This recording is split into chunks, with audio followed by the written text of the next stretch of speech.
നമസ്കാരം, ഞാൻ doctor Anjali. I M Ayurveda consultant working with Ayush Shakti in Mumbai. ഇന്നത്തെ ഒരു വീഡിയോയിൽ ഞാൻ വന്നിരിക്കുന്നത് ഹാർട്ട് ഫെയിലിയർ, അതായത് ഹൃദയത്തിന്റെ പ്രവർത്തനം കുറച്ചൊന്ന് കുറയുന്ന സമയത്ത് നമ്മുടെ ശരീരം മുൻകൂട്ടി കാണിച്ചു തരുന്ന കുറച്ച് ലക്ഷണങ്ങളെ പറ്റി പറയാൻ വേണ്ടിയിട്ടാണ്.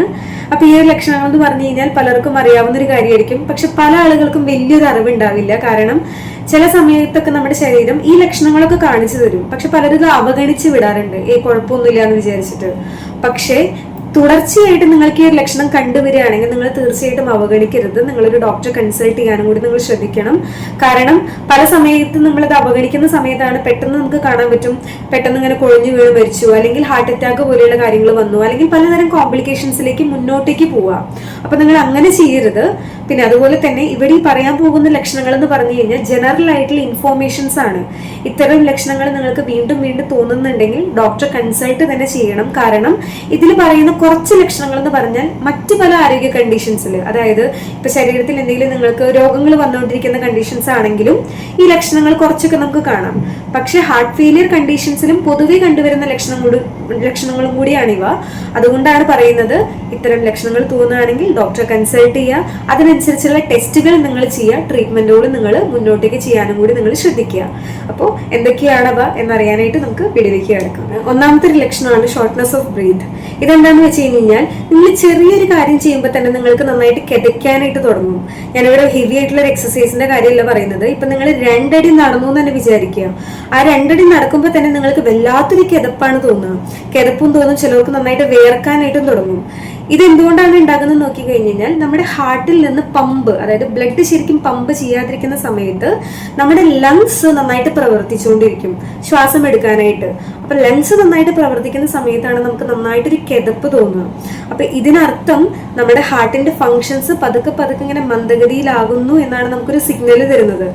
ഒരു വട്ടം വല്ലപ്പോഴൊക്കെ വന്നു എന്ന് വിചാരിച്ചിട്ട് നിങ്ങൾക്ക് ടെൻഷനൊന്നും ആവണ്ട. പക്ഷേ ഇത് വീണ്ടും വീണ്ടും വന്നുകൊണ്ടിരിക്കുകയാണ്. നിങ്ങൾക്ക് ഡേ ടു ഡേ ആക്ടിവിറ്റി, അതായത് നിങ്ങൾക്ക് നിത്യേന നിങ്ങൾ ചെയ്യുന്ന ഒരു കാര്യം നിങ്ങൾക്ക് ചെയ്യാൻ പറ്റുന്നില്ല, ഇങ്ങനെ കിതപ്പ് വന്നുകൊണ്ടിരിക്കുകയാണെങ്കിൽ നിങ്ങളൊരു ഡോക്ടറെ കൺസൾട്ട് ചെയ്യാനും കൂടി ശ്രദ്ധിക്കുക. നിങ്ങൾ അങ്ങനെ നിസ്സാരമായിട്ട് ഇതിന് വിടരുത്. ഈ രണ്ടാമത്തെ ഒരു ലക്ഷണം നമ്മൾ നോക്കുകയാണെങ്കിൽ ചിലരൊക്കെ ഫേസ് ചെയ്തിട്ടുള്ള ഒരു കാര്യം കൂടി ആയിരിക്കും, നിവർന്ന് ഇങ്ങനെ കിടക്കുന്ന സമയത്ത് പെട്ടെന്ന് തന്നെ നമ്മുടെ ശ്വാസം ഒന്ന് ബ്ലോക്ക് ആവുന്ന ഒരു അവസ്ഥ, അതായത് നമ്മുടെ ശ്വാസം ഇങ്ങനെ എടുക്കാൻ പറ്റാത്തൊരവസ്ഥ വരും.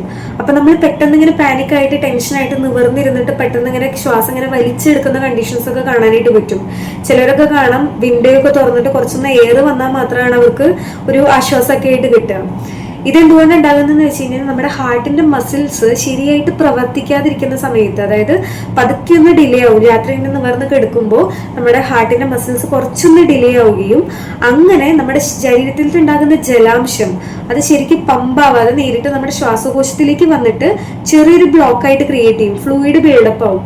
ഫ്ലൂയിഡ് ബിൽഡപ്പ് ആകുമ്പോഴാണ് നമുക്ക് ഇങ്ങനെ ശ്വാസം എടുക്കാനായിട്ടുള്ള ഒരു ബുദ്ധിമുട്ടുണ്ടാകുന്നത്. അപ്പൊ ഇത് കൂടുതലായിട്ട് കണ്ടുവരുന്നത് വെച്ച് കഴിഞ്ഞാൽ നമ്മൾ കിടന്നൊരു 2-3 മണിക്കൂറൊക്കെ കഴിയുമ്പോഴായിരിക്കും പെട്ടെന്ന് നമുക്ക് ഈ ഒരു ഫീലിംഗ് ഉണ്ടാവുക. അപ്പോൾ ഇതെന്ന് പറഞ്ഞു കഴിഞ്ഞാൽ ഹാർട്ടിന്റെ കണ്ടീഷൻസിൽ മാത്രമല്ല, ശ്വാസകോശ സംബന്ധമായിട്ടുള്ള പ്രശ്നങ്ങൾ ഫേസ് ചെയ്യുകയാണെങ്കിൽ അവരിലും ഈ ഒരു ലക്ഷണം കാണാനായിട്ട് പറ്റും. അതായത് COPD കണ്ടീഷൻ, ആസ്തമ കണ്ടീഷൻ, അവരിലും ഈ ഒരു ലക്ഷണങ്ങളൊക്കെ കണ്ടുവരുന്നതാണ്. അപ്പോൾ കണ്ടിന്യൂസ് ആയിട്ട് നമുക്ക് ഇത് ഈ ഒരു ലക്ഷണം കണ്ടുവരികയാണെങ്കിൽ തീർച്ചയായിട്ടും നിങ്ങളൊരു മെഡിക്കൽ കെയർ നോക്കേണ്ടത് ഇമ്പോർട്ടന്റ് ആയിട്ടുള്ള ഒരു കാര്യം കൂടിയാണ്. ഇനി മൂന്നാമത്തെ ഒരു സിംറ്റം നമ്മൾ നോക്കുകയാണെങ്കിലാണ് ക്ഷീണം. ക്ഷീണം എന്ന് പറഞ്ഞു കഴിഞ്ഞാൽ പല കാരണങ്ങൾ കൊണ്ട് ക്ഷീണം ഉണ്ടാവും. ഇപ്പൊ നിങ്ങൾക്ക് എന്തെങ്കിലും അസുഖം വന്നിരിക്കുകയാണ്, പനി പിടിച്ചിരിക്കുകയാണ്, അല്ലെങ്കിൽ എന്തെങ്കിലും കാരണങ്ങളൊക്കെ ഉണ്ടെങ്കിലും ആ സമയത്ത് നമുക്ക് ക്ഷീണം അനുഭവപ്പെടും. പക്ഷേ ഹാർട്ടിന്റെ പ്രശ്നങ്ങൾ ഉള്ളവരാണ് എന്നുണ്ടെങ്കിൽ നിങ്ങൾ എത്ര തന്നെ റെസ്റ്റ് എടുത്താലും നിങ്ങൾക്ക് ഈ ഒരു ക്ഷീണം മാറില്ല. നിങ്ങൾക്ക് എപ്പോഴും തോന്നും എനിക്ക് ക്ഷീണം തോന്നുന്നുണ്ട്, എവിടെയെങ്കിലൊക്കെ ഇരിക്കണം, എവിടെയെങ്കിലൊക്കെ കിടക്കണം, അങ്ങനെ ഒരു ഫീലിംഗ് നമുക്ക് തോന്നും. ഇത് എന്തുകൊണ്ടാണ് ഉണ്ടാകുന്നത് വെച്ച് കഴിഞ്ഞാൽ നമ്മുടെ ഹാർട്ട് ശരിക്കും ഫെയിലിയർ ആകുന്ന സമയത്ത്, ഹാർട്ടിന്റെ ഫങ്ഷൻസ് കുറച്ചൊന്ന് പൂർ ആവുന്ന സമയത്ത് ബ്ലഡ് ശരിക്കും പമ്പ് ചെയ്യില്ല. ബ്ലഡ് ശരിക്കും പമ്പ് ചെയ്യാതിരിക്കുന്ന സമയത്ത് ഓക്സിജൻ റിച്ച് ആയിട്ടുള്ള ബ്ലഡ് നമ്മുടെ പല അവയവങ്ങളിലേക്ക് പതുക്കെ പതുക്കെ കിട്ടാതിരിക്കും. അങ്ങനെ കിട്ടാതിരിക്കുമ്പോൾ ഓവറോൾ നമ്മുടെ ശരീരത്തിൽ ഒരു എനർജി കിട്ടാതെ അങ്ങനെ നമുക്കൊരു ക്ഷീണം വരുന്നതാണിത്. എക്സാമ്പിൾ പറയുകയാണെങ്കിൽ ഇപ്പൊ നിങ്ങൾ എന്തെങ്കിലും പലചരക്ക് വാങ്ങാനായിട്ട് എന്തെങ്കിലും പുറത്തേക്ക് പോയി, അല്ലെങ്കിൽ സ്റ്റെയർ കേസ് 2-3 അങ്ങോട്ടും ഇങ്ങോട്ടും കുറച്ചു നേരം ഇങ്ങനെ വന്നു, അല്ലെങ്കിൽ നിങ്ങൾ എക്സസൈസ് തന്നെ ചെയ്തു. എക്സസൈസ് ചെയ്ത് കഴിഞ്ഞാൽ നിങ്ങളൊരു നല്ലൊരു ഹെവി എക്സസൈസ് ഒക്കെ ചെയ്ത ഒരാളാണ്, നിങ്ങൾ ഒരു അരമണിക്കൂർ റെസ്റ്റ് എടുത്തു കഴിഞ്ഞാൽ നിങ്ങൾക്ക് ആ ഒരു ക്ഷീണം മാറും.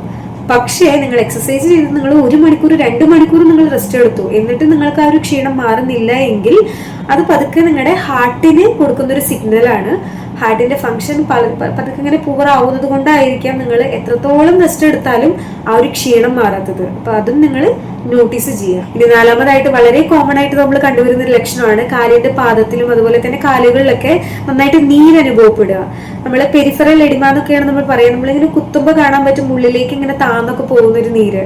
അപ്പൊ ഇത് എന്തുകൊണ്ടാണ് ഉണ്ടാവുന്നത് വെച്ച് കഴിഞ്ഞാൽ ഞാൻ നേരത്തെ പറഞ്ഞതുപോലെ നമ്മുടെ ഹാർട്ട് ശരിക്കും പ്രവർത്തനം ചെയ്യുന്നില്ല, ബ്ലഡ് നന്നായിട്ട് പോകുന്നില്ല എന്നുണ്ടെങ്കിൽ പതുക്കെ പതുക്കെ നമ്മുടെ കാലിന്റെ പാദങ്ങളിലേക്ക് വരാൻ ബ്ലഡ് ഫ്ലോ ശരിക്കും കിട്ടില്ല. അതുപോലെ തന്നെ നമ്മുടെ കിഡ്നികളിലേക്കും ശരിയായിട്ടൊരു ബ്ലഡ് ഫ്ലോ കിട്ടാത്തൊരു അവസ്ഥയാവുമ്പോൾ പതുക്കെ പതുക്കെ നമ്മുടെ കിഡ്നികളിലേക്ക് ജലാംശമാണെങ്കിലും ജലാംശത്തിന്റെ അളവും സോഡിയത്തിന്റെ അളവും ഒക്കെ നന്നായിട്ട് കൂടിയിട്ട് നീർക്കെട്ട് ക്രിയേറ്റ് ചെയ്യുകയും അത് പതുക്കെ പതുക്കെ നമ്മുടെ കാലിന്റെ കണ്ണിയിലൊക്കെ പോയിട്ട് സെറ്റിൽ ആവുന്ന ഒരു അവസ്ഥയാണിത്. അപ്പോൾ സ്റ്റഡീസ് പറയുന്നത് എന്താണെന്ന് വെച്ച് കഴിഞ്ഞാൽ ഒരു 70% പേഷ്യൻസിലും നമ്മുടെ ഹാർട്ട് ഫെയിലിയർ ആയിട്ടുള്ള പേഷ്യൻസിൽ കണ്ടുവരുന്ന ഒരു ലക്ഷണമാണ് ഈ കാലുകളിലൊക്കെ കാണുന്ന നീര് എന്ന് പറയുന്ന ഒരു കാര്യം. അഞ്ചാമത്തെ ഒരു ലക്ഷണം നോക്കുകയാണെങ്കിലാണ് പെട്ടെന്ന് തടി കൂടുക. പെട്ടെന്ന് തടി കൂടുക എന്ന് പറയുമ്പോൾ ഞാൻ പതുക്കെ പതുക്കെ തടി കൂടുന്നതിന്റെ കാര്യമല്ല കേട്ടോ പറയുന്നത്. ഒരു 5-6 ദിവസം അല്ലെങ്കിൽ ഒരു 10 ദിവസത്തിനുള്ളിൽ തന്നെ പെട്ടെന്നൊരു കാരണമില്ലാതെ നമ്മൾ പെട്ടെന്ന് ഇങ്ങനെ തടി വെച്ചതുപോലെയൊക്കെ തോന്നുക. ഇത് എന്തുകൊണ്ടാണ് ഉണ്ടാവുന്നത് വെച്ച് കഴിഞ്ഞാൽ സെയിം നമ്മുടെ ഹാർട്ടിന്റെ ഫംഗ്ഷൻ വളരെ പൂറാവുന്ന സമയത്ത് നമ്മുടെ ഹോർമോൺസും ശരിയായിട്ട് റെസ്പോൺസ് ചെയ്യില്ല. ഹോർമോൺസും ശരിയായിട്ട് റെസ്പോൺസ് ചെയ്യില്ല, കിഡ്നി നന്നായിട്ട് ശരിയായിട്ട് പ്രവർത്തിക്കാതിരിക്കുമ്പോൾ ഞാൻ നേരത്തെ പറഞ്ഞതുപോലെ കിഡ്നി ശരിയായിട്ട് പ്രവർത്തിക്കുന്നില്ല, കിഡ്നിയിലേക്ക് ശരിയായിട്ട് ബ്ലഡ് നന്നായിട്ട് കിട്ടുന്നില്ല എങ്കിൽ സോഡിയത്തിന്റെ ആണെങ്കിലും ജലാംശത്തിന്റെ ഒക്കെ ആണെങ്കിലും അളവ് നന്നായിട്ട് കൂടിയിട്ട് അത് നന്നായിട്ട് ശരീരത്തിൽ നീർക്കെട്ട് ഉണ്ടാക്കുകയും ആ നീർക്കെട്ടാണ് നമ്മുടെ ശരീരത്തിൽ മുഴുവനായിട്ട് കാണാം. ചിലരുടെ ശരീരം പിടിച്ചു കഴിഞ്ഞാൽ കാണാൻ പറ്റും വളരെ സ്പോഞ്ച് പോലെ, അതായത് ഫാറ്റ് ആവില്ല, വളരെ ഇങ്ങനെ സ്പോഞ്ച് പോലെ ആയിട്ടാണ് നമുക്ക് തോന്നുക. ഇതിന് കാരണം പുവർ ആയിട്ടുള്ള നമ്മുടെ ഹാർട്ട് ഫംഗ്ഷൻ മൂലമാണ് ഉണ്ടാവുക. അതുകൊണ്ട് തന്നെ നമ്മൾ പറയും ഹാർട്ട് ഫെയിലിയർ ആയിട്ടുള്ള പേഷ്യൻസിൽ ഡെയിലി വെയിറ്റ് ചെക്ക് ചെയ്യും നമ്മൾ. കാരണം ഓരോ ദിവസം ഇങ്ങനെ പല സമയത്തും ഫ്ലക്ച്വേഷൻ ആയിട്ടുകൊണ്ടിരിക്കും. ജലാംശത്തിന്റെ അളവ് കൂടുകയും ജലാംശത്തിന്റെ അളവൊക്കെ കുറയുകയും പല കണ്ടീഷൻസിലും കണ്ടുവരാറുമുണ്ട്. ഇനി ആറാമത്തെ ഒരു കണ്ടീഷൻ നോക്കുകയാണെങ്കിലാണ് രാത്രി ഇടയ്ക്കിടയ്ക്ക് യൂറിനേഷന് പോവുക, മൂത്രം ഒഴിക്കാനായിട്ട് പോവുക.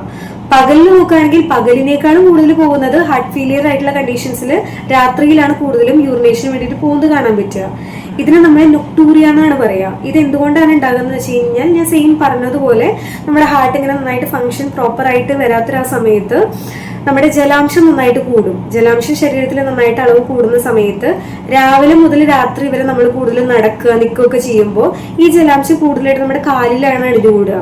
അപ്പൊ രാത്രി നമ്മൾ കിടക്കുന്ന സമയത്ത് പതുക്കെ ഈ ഫ്ലൂയിഡ് നമ്മുടെ രക്തത്തിലേക്ക് വീണ്ടും തിരിച്ചു വരികയും അത് കിഡ്നിയിലേക്ക് പോയിട്ട് അങ്ങനെ വൃക്കകൾക്ക് കുറച്ചൊന്ന് പണി കൂടുതലായിട്ട് ബ്ലഡ് ഫ്ലോ നന്നായിട്ട് കൂടുമല്ലോ, ആ സമയത്ത് യൂറിനേഷന്റെ പ്രൊഡക്ഷൻ നന്നായിട്ട് കൂടും. അങ്ങനെയാണ് രാത്രി സമയങ്ങളിൽ കൂടുതലും ഹാർട്ട് ഫെയിലിയർ ആയിട്ടുള്ള പേഷ്യൻസ് കൂടുതലും കാണാൻ പറ്റിയ ഒരു 5-6 വട്ടമൊക്കെ നമുക്ക് യൂറിനേഷന് പോകുന്നത്. ആ പോകുന്ന സമയത്ത് വളരെ ഫുൾ ഫോഴ്സിലായിരിക്കും അവർ യൂറിൻ പാസ് ചെയ്യുക. അപ്പോൾ ഇത് കൂടുതലായിട്ടും നമുക്ക് കണ്ടുവരുന്നത് ഹാർട്ട് ഫെയിലിയറിന്റെ കണ്ടീഷൻസിലാണ്.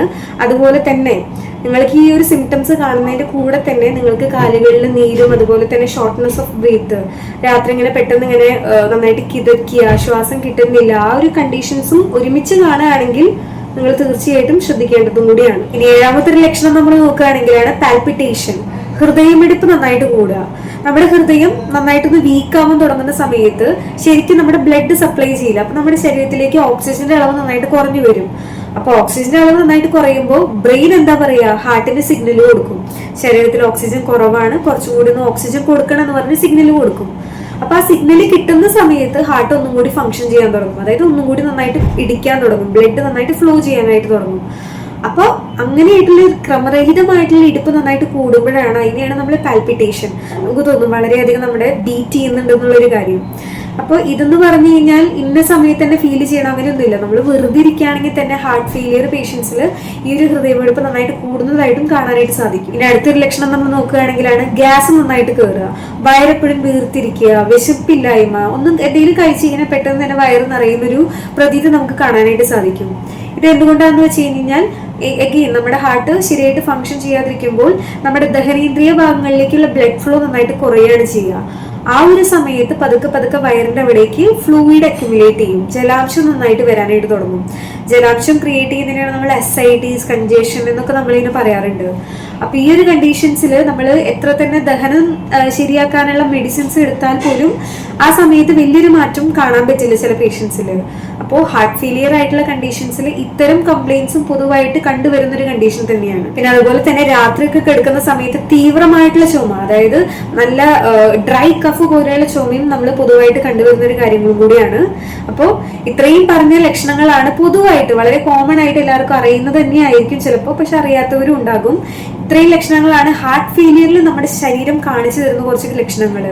അപ്പോൾ നിങ്ങൾക്ക് എന്തെങ്കിലും ഇത്തരം ലക്ഷണങ്ങൾ വീണ്ടും വീണ്ടും കണ്ടുവരികയാണ്, അല്ലെങ്കിൽ നിങ്ങൾ ഇഗ്നോർ ചെയ്യുകയാണെങ്കിൽ നിങ്ങൾ ഇന്നു മുതൽ നോട്ടീസ് ചെയ്യുക. നിങ്ങൾ ഏതെങ്കിലും ഒരു ഡോക്ടറുമായിട്ട് പോയി സംസാരിക്കുക, ഇത്തരം ലക്ഷണങ്ങൾ എനിക്ക് തോന്നുന്നുണ്ട് എന്ന് പറയുക.